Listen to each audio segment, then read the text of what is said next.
what is the first target? Well, the captain spoke both in Sylhet and here about showing fight, and I think that's the first thing that we want to show tomorrow. It's obviously going to be difficult. Bangladesh are on top in the game. There's absolutely no doubt about that. But one thing that Irish teams are renowned for is always their fight, and I think we're going to need that in abundance over the next 3 days. Do you have enough to fight tomorrow?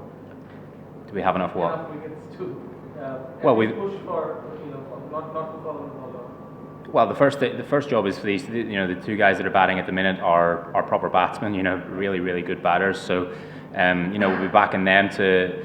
Listen, it'll be difficult. Bangladesh will undoubtedly have catchers around. They've got accurate bowlers. The pitch is starting to offer some assistance, so it'll undoubtedly be difficult. But these guys have shown a method for the last 6-7 overs there, and they did well to get through that little period. And obviously it'll be a first hour tomorrow morning. If we can get through that, that's the first little target.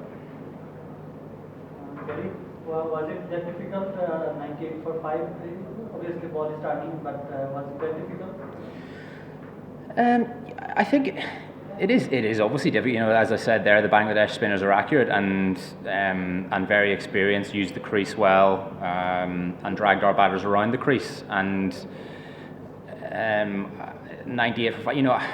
I'm not going to sit here and criticise our guys. I think just to put into context, there are teams that are far more experienced than us that come to this part of the world and also struggle with that type of environment. And we will never use that as an excuse within our group. But I'm merely stating the obvious, really. Whenever the guys will obviously find that sort of bowling difficult whenever it happens, and it's. But I think we've got to use that as something really exciting.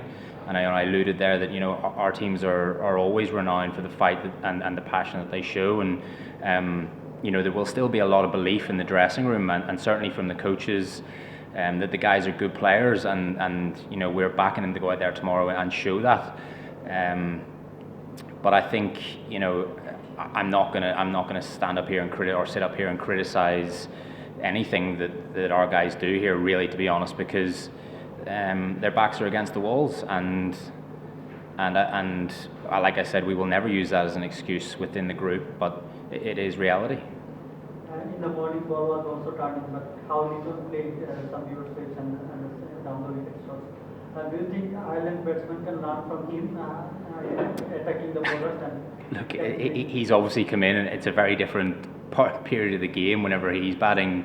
Whenever we've got one session to get through, catchers around the bat.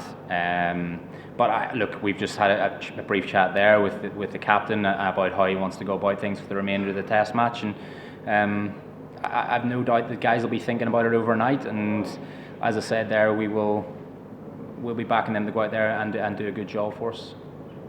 Getting a word about Andy McBride's 6-wicket haul, and all the Irish spinners got the 10 wickets. Very reliable bowler. Very reliable bowler, very reliable cricketer in general. The most pleasing thing about our bowling innings was that teams have scored big runs against us in the past, and they've often done it with a higher run rate. And I think correct me if I'm wrong, we're around 3.2, 3.3, somewhere around there. I know that the guys came in at the end and they maybe started to play a little bit more aggressively, but I was really pleased with the economy with which the lads bowled. I thought Gavin Hoey on debut, his accuracy was brilliant. So yeah, look, Andy McBride is a phenomenal cricketer, someone that we really rely on in Test match and ODI cricket, and no doubt that will continue to be the case. Sure. Okay. Thank you.